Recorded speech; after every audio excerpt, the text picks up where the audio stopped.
Menikahi Majikan Ibu, karya Casanova, episode 74, membawakan makan siang. Bara meraskan rahangnya. Amarah sudah menguasai dirinya seketika. Itu terlihat jelas dari genggaman tangannya. Dia meremas kencang kemudi sampai terlihat jelas buku-buku jarinya yang mau tidak menonjol. Jangan mimpi, kamu tidak akan memisahkanku dan Bella, ucap Bara. Dia sengaja meninggikan nada suaranya, menunjukkan pada si penelpon bahwa gangguan yang sengaja dikirimkan padanya tidak berarti apa-apa. Tidak akan berpengaruh apa-apa. Terdengar suara tawa dari seberang. Suara yang sangat menjengkelkan. Bisa dipastikan kalau Risa berada di depan Bara, wanita itu akan dihancurkannya dalam sekejap mata. Silakan kamu tertawa, tapi aku peringatkan, jangan pernah mengganggu Bella, istriku sedang hamil. Kalau kami masih tetap bersikeras, jangan salahkan aku kalau seluruh dunia tahu siapa Risa Cantika. Ancam Bara matikan panggilan telepon dengan kasarnya. Nafasnya masih berburu. Namun pikirannya sudah melayang pada istrinya. Entahlah, khawatir itu kian membuncak kala dia teringat kembali pada Bella yang sedang hamil muda. Di saat seperti ini, sesalnya terasa menyesak, memenuhi rongga dada. Sesal akan masa lalu yang sudah diukir dengan tangannya sendiri. Tanpa berpikir panjang, hanya mengedepankan emosi saat, "Bella, maafkan aku sayang," bisiknya pelan.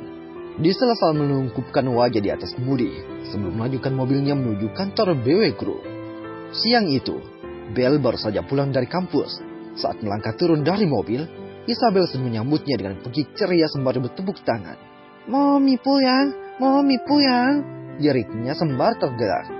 Bella baru saja meletakkan kedua tangannya di bawah ketiak gadis kecilnya. Tapi Isabel menolak.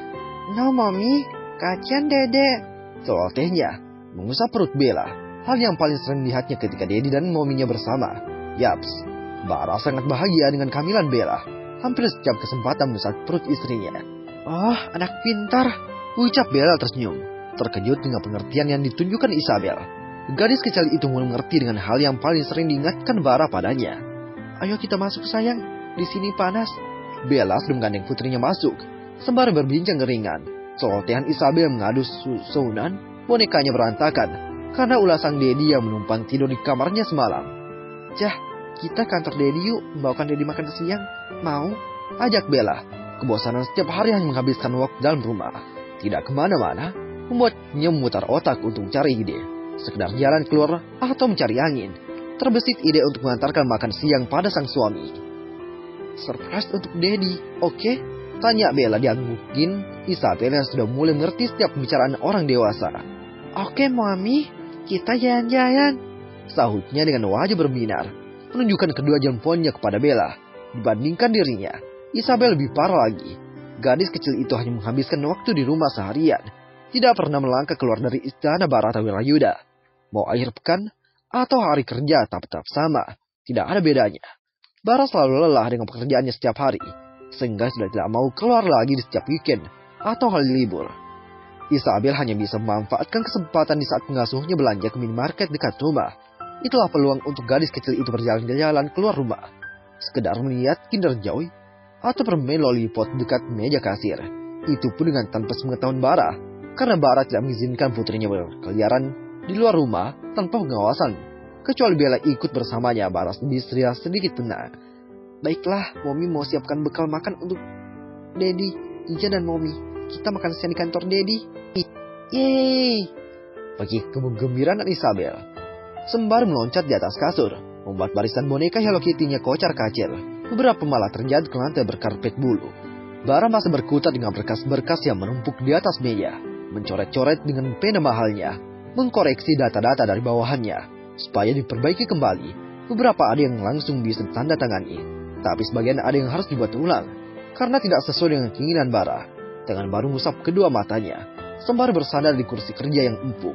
Terlalu lama melihat huruf dan angka, netranya berasa lelah, pinggangnya pun terasa kaku.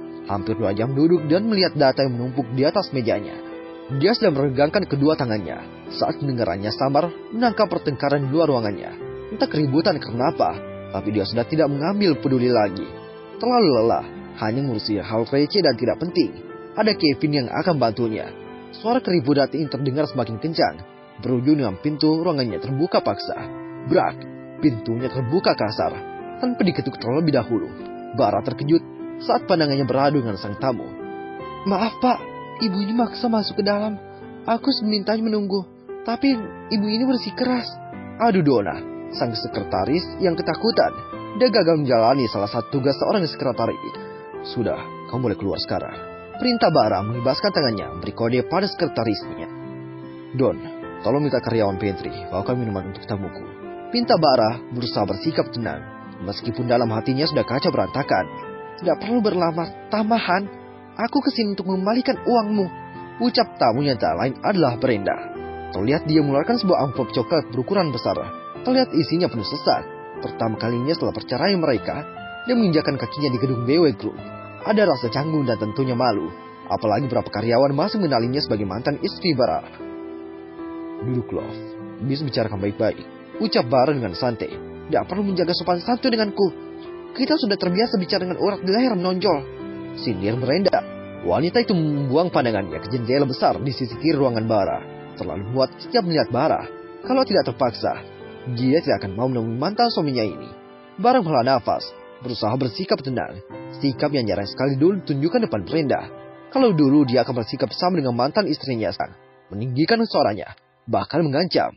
Duduk dulu, kita bisa bicarakan. Tidak perlu, aku permisi. Ucap Brenda. Sudah berbalik berjalan menuju pintu. Love, ini untuk biaya pengobatanmu. Ucap Bara menghentikan langkah Brenda seketika. Mata Brenda melotot, bahkan dia tidak tahu apa-apa mengenai masalah ini. Yang dia tahu orang tuanya mengatakan ini uang dari Bara untuk Rania. Brengsek, untuk Rania pun aku tidak mau menerimanya. Apalagi untukku. Brenda menggelengkan kepala, masih dengan sikap angkuh. Aku tidak butuh uangmu, Han. Jangan pernah mengganggu keluargaku lagi. Lanjut Brenda. Aku juga tidak mau mengganggu keluargamu. Aku sudah punya kehidupan sendiri. Kenapa datang dan menangis di hadapanku? Anggap tidak mengenal aku lagi, Han. Kalau aku meninggal sekalipun, jangan pernah datang ke depan jenazahku. Ucap Brenda.